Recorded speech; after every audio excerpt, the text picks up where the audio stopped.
کثرت سے عورتیں جہنم میں کیوں ہوں گی؟ زبان کی بے احتیاطی کی وجہ سے۔ محترم جماعت، آج کسی کو الٹی سیدھی بات کہہ دینا آسان ہے، مگر کل قیامت کے دن اس کا جواب دینا مشکل کام ہے۔ قیامت کے دن اللہ اتنے جلال میں ہوں گے کہ اللہ کے انبیاء بھی تھرکنے لگیں گے۔ اس دن نفسا نفسی کا عالم ہوگا۔ تو ایسے وقت میں اگر ہم سے پوچھ لیا گیا کہ بتاؤ کہ تم نے فلاں کو کیوں کمینہ کہا تھا، فلاں کو ذلیل کیوں کہا تھا، فلاں کو تم نے بے ایمان کیوں کہا تھا، تو سوچئے تو صحیح کہ اللہ کی عدالت میں ہمیں ان باتوں کی صفائی دینی کتنی مشکل ہوگی۔ آج زبان سے یہ الفاظ نکالنے آسان ہے، مگر کل ان کا جواب دینا بڑا مشکل کام ہے۔ موت کے بعد انسان کے 5 حصے۔ علماء نے لکھا ہے کہ موت کے بعد انسان کے 5 حصے بن جاتے ہیں۔ نمبر 1 تو روح، جس کو ملک الموت لے کر چلا جاتا ہے۔ دوسرا، انسان کا جسم کہ اسے کیڑے کھا جاتے ہیں۔ تیسرا، اس کا مال کہ یہ اس کے وارث لے جاتے ہیں۔ چوتھا، اس کی ہڈیاں کہ جن کو مٹی کھا جاتی ہیں۔ پانچواں، اس کی نیکیاں کہ جن کو اس کے حقدار لے جاتے ہیں۔ لہٰذا حسرت ہے اس انسان پر کہ قیامت کے دن نیکیوں کے انبار لائے گا، مگر اپنی بد احتیاطیوں کی وجہ سے نیکیاں دے بیٹھے گا اور گناہوں کے پہاڑ سر پر لینے پڑ جائیں گے۔ غریب کون ہے؟ پھر نبی اکرم صلی اللہ علیہ وسلم نے فرمایا کہ بتاؤ غریب کون ہے؟ صحابہ نے کہا اللہ کے نبی، جس کے پاس مال نہ ہو۔ فرمایا نہیں۔ عرض کیا اے اللہ کے نبی آپ ہی بتا دیجئے۔ فرمایا غریب وہ ہے جس نے دنیا میں نیکیاں تو بہت زیادہ کی، مگر کسی کو برا کہا، کسی کو ذلیل کہا، کسی کو کمینہ کہا، کسی کا حق پامال کیا۔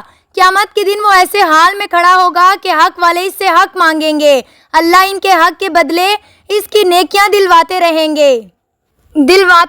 گے یہاں تک کہ نیکیاں ختم ہو جائیں گی، لیکن حق لینے والے ابھی بھی کھڑے ہوں گے۔ وہ کہیں گے کہ ہمیں بھی حق دلوائیں۔ اللہ تعالیٰ ان حق والوں کے گناہوں کو لے کر اس بندے کے سر پر ڈالنا شروع کر دیں گے، حتیٰ کہ گناہوں کا پہاڑ اس کے سر پر ہوگا۔ فرمایا غریب تو وہ ہے کہ جس نے نیکیاں تو بہت کمائیں، مگر حقوق العباد کا خیال نہ کرنے کی وجہ سے قیامت کے دن نیکیاں دینی پڑ گئیں اور لوگوں کے گناہ اپنے سر پر لینے پڑ گئے۔ فرمایا حقیقت میں تو غریب یہ انسان ہے۔ سنن ترمذی۔ بانجھ عورت کون ہے؟ نبی اکرم صلی اللہ علیہ وسلم نے فرمایا جانتے ہو کہ بانجھ عورت کون ہے؟ عرض کیا جس کا کوئی بیٹا یا بیٹی نہ ہو۔ فرمایا نہیں۔ عرض کیا اے اللہ کے نبی صلی اللہ علیہ وسلم آپ ہی بتا دیجئے کہ بانجھ عورت کون ہے؟ فرمایا جس عورت کا کوئی بیٹا یا بیٹی بچپن کی حالت میں فوت نہ ہوا ہو، وہ بانجھ عورت ہے، کیونکہ کل قیامت کے دن یہ معصوم بچے ماں باپ کی شفاعت کریں گے اور اس کی تو کوئی شفاعت کرنے والا نہ ہوگا، لہٰذا یہ بانجھ عورت ہے۔ مسلمانوں کے 3 حقوق۔ ایک بزرگ فرمایا کرتے تھے کہ ہر مسلمان کے دوسرے مسلمان پر 3 حقوق ہیں۔ نمبر 1 حق یہ ہے کہ فائدہ نہ دے سکو تو نقصان بھی نہ دو۔ نمبر 2 حق یہ ہے کہ اگر کسی مسلمان کو خوشی نہ دے سکو تو اس کو رنج بھی نہ دیا کرو۔ اول تو ہمیں چاہیے کہ ہم دوسروں میں خوشیوں کو تقسیم کریں، خوشیاں بانٹنے والے ہوں، اور اگر خوشیاں بانٹنا ہماری قسمت میں نہیں تو کم از کم ہم دوسروں کو رنج تو نہ پہنچایا کریں۔ آج کل حالات یہی ہے کہ خوشی تو ہم نے کیا دینی، ہم تو دوسروں کو رنج ہی پہنچا رہے ہوتے ہیں، کسی نہ کسی کو زبان سے کڑوی بات کرتے رہتے ہیں۔ نمبر 3 تیسرا حق یہ ہے کہ اگر تم اس کی تعریف نہ کر سکو تو پھر اس کی بد تعریفی بھی نہ کیا کرو۔ یہ مسلمان کا حق ہے۔ حق تو یہ بنتا ہے کہ ہم دوسروں کی تعریفیں کرتے رہا کریں، اس بات کو سامنے رکھتے ہوئے کہ یہ میرے محبوب صلی اللہ علیہ وسلم کا امتی ہے، یہ میرے مالک کا بندہ ہے۔ ہم اس بات کو سوچ کر ان کی تعریف کرتے رہا کریں، اور اگر زبان سے تعریف نہیں بھی نکلے تو کم از کم کسی کی غیبت تو نہ کیا کریں۔ دل جلانے والی باتیں۔ آج کل عورتیں اکثر یہ کہتی ہیں میں نے ایسی بات کی کہ اب تو فلاں عورت جلتی رہے گی۔ یہ جلانے والا لفظ آج کل گفتگو میں عام ہوتا جا رہا ہے۔ اے بہن، تو اسے نہیں جلا رہی ہوتی، بلکہ اس بات کرنے کی وجہ سے تو خود جہنم کی آگ میں اپنے جلنے کا بندوبست کر رہی ہوتی ہے۔ قرآن پاک میں آتا ہے وَيْلٌ لِكُلِّ ہُمَزَةٍ لُمَزَةٍ۔ ترجمہ: بربادی ہے ہر عیب جو کے لیے اور ہر عیب گو کے لیے، یہ دو علیحدہ خامیاں ہیں۔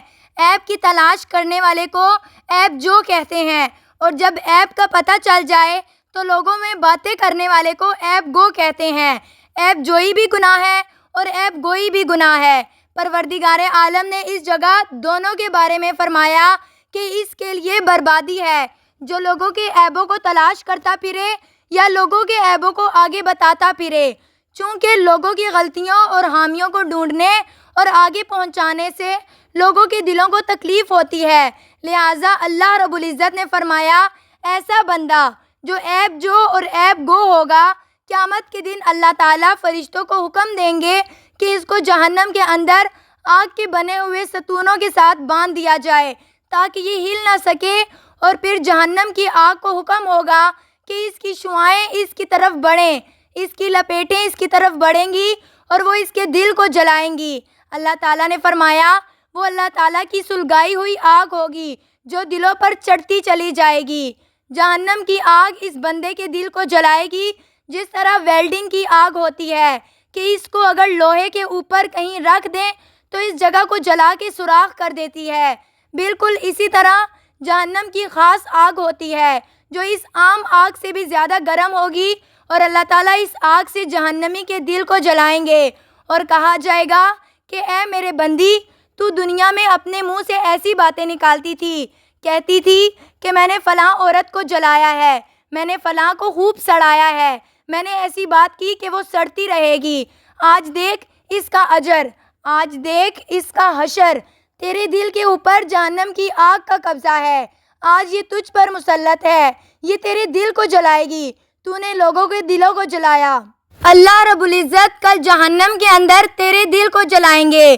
اب سودا تو خود ہم دیکھیں کہ کون سا اچھا ہے، یا تو دنیا میں دوسروں کی غلطیوں کو معاف کریں تاکہ اللہ تعالیٰ قیامت کے دن ہمیں معاف کر دے، یا پھر دنیا میں لوگوں کو جلاتے پھریں۔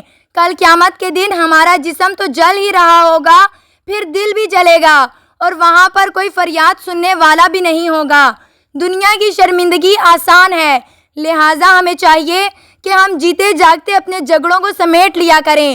دنیا میں معافی مانگنی آسان ہے، دنیا میں 2 آنسو بہا لینے آسان ہے، کسی کے پاؤں پکڑ لینے آسان ہے، کسی سے معافی مانگنے کے لیے 2 باتیں کہہ لینی آسان ہے، کسی ایک بندے کے سامنے شرمندگی برداشت کر لینا آسان ہے، لیکن اگر ہم نے ان جھگڑوں کو نہ سمیٹا اور اسی طرح ان کو لے کر قبر میں چلے گئے تو آگے پھر معاملہ مشکل ہوگا۔ قیامت کی عدالت میں یہ مقدمے کھولے جائیں گے، وہاں کوئی ایک دیکھنے والا بھی نہیں ہوگا بلکہ ساری انسانیت دیکھے گی، انبیاء کرام بھی دیکھیں گے، اولیاء بھی دیکھیں گے، عوام الناس بھی دیکھے گی، پروردگار بھی دیکھے گا۔ جب سب کے سامنے کچا چٹا کھلے گا تو پھر سوچئے کہ اس وقت ہمیں کتنی ندامت ہوگی۔ اللہ تعالیٰ ہمیں سمجھ دے، ہم اپنی زندگی میں اس قسم کے معاملات کو خود سمیٹ لیں۔ اللہ تعالیٰ ہمیں کبیرہ اور صغیرہ گناہوں سے محفوظ فرمائے۔ اگر آپ کو یہ مفید معلومات پسند آئے تو ہماری حوصلہ افزائی کے لیے ہمارے چینل کو ضرور سبسکرائب کریں۔ کمنٹ باکس میں حضرت محمد صلی اللہ علیہ وسلم ٹائپ کریں۔ جزاک اللہ۔